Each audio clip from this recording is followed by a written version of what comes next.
Detalye sa reaksyon ni Kailin Alcantara sa breakup rumors nila ni Kobe Paras. Nitong mga nagdaang araw nga ay usap-usapan ang tungkol sa di umano'y hiwalayan ng kapuso talent na si Kailin Alcantara at pro basketball player na si Kobe Paras. Ayon kasi sa mga nailabas na balita, tila nagkakalabuan na ang dalawa ngayon dahil hindi na sila madalas na makitang mag-post ng mga litrato sa kanilang social media accounts. Halos hindi na rin makikita ang mga sweet photos nila together sa IG ng bawat isa, maliban na lamang sa mga naiwan na endorsement shoots nila.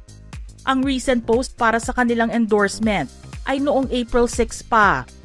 Pero sa kabila ng lahat ng mga nagkalat na chismis tungkol dito, ang isang tao na dapat na maringgan ng pahayag ay tahimik pa sa kasalukuyan.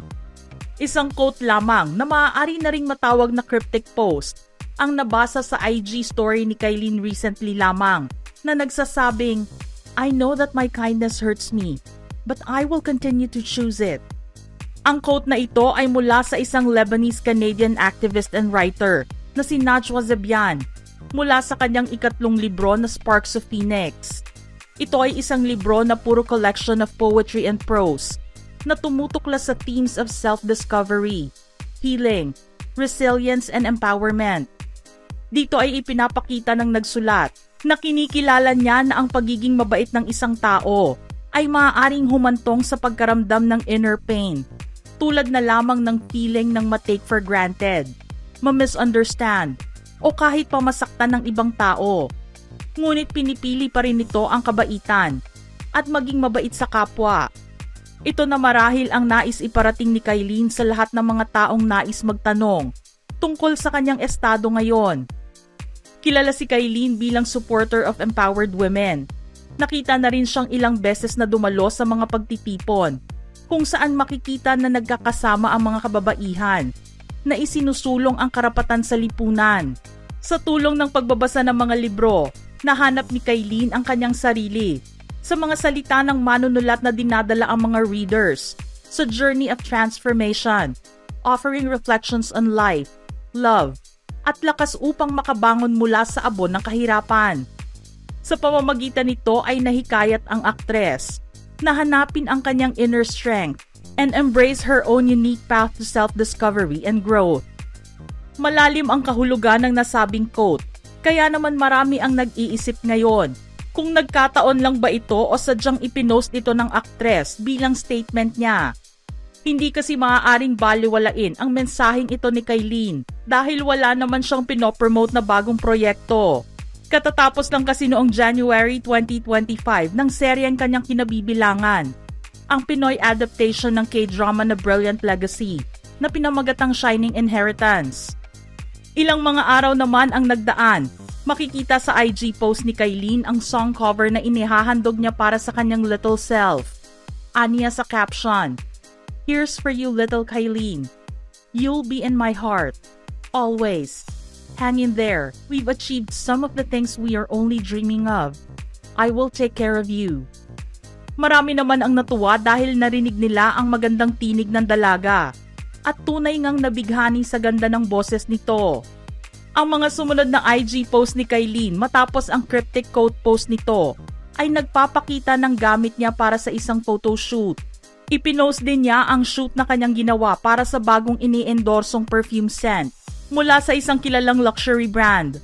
Ngunit maliban doon, wala nang nabasa o nakitang kasunod sa mga postings niya sa mga oras na isinusulat namin ito.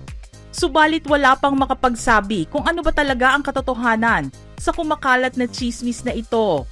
Ayon naman sa ama ni Kobe na si Benji Paras, hindi raw totoo ang mga usapin dahil nakasama pa niya ang dalawa noong mga nakaraang araw. Sila pa rin, ani Benji. Pinanghahawakan din ng mga fans ni Kailin at Kobe ang pruweba na hanggang ngayon ay nakafollow pa rin silang dalawa sa IG accounts ng isa't isa. Pero palaisipan sa ilan na hindi na nila makita ang mga post ng couple sa social media tulad ng litrato nila na magkasama nakuha sa bagong bukas na bar sa Makati kung saan part owner si Kobe na ipinost noong April 7 lamang. Hindi na rin mababasa ang mensahe ni Kailin dito na, "I'm proud of you." Hindi na rin makita ng mga netizens ang litrato nilang dalawa mula sa kanilang bakasyon sa Palawan, kung saan nakunan si Kobe na hinahalikan sa pisngi si Kailin.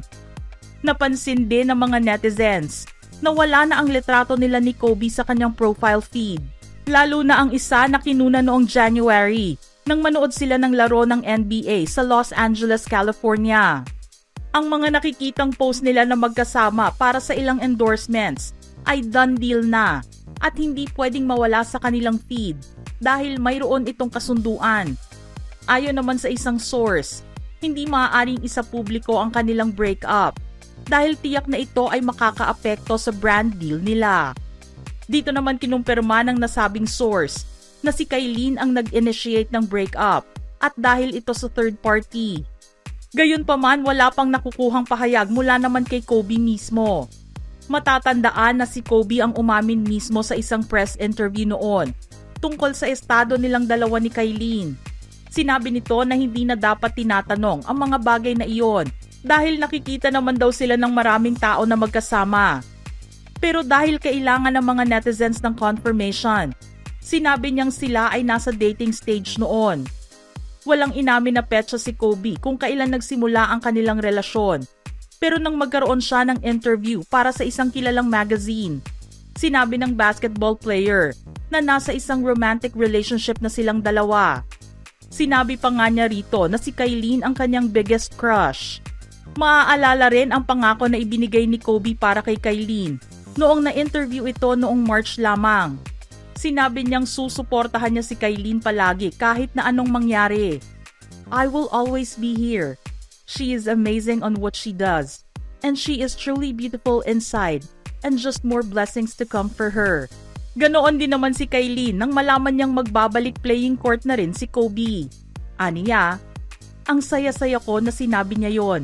That's his first love, and will forever be his love.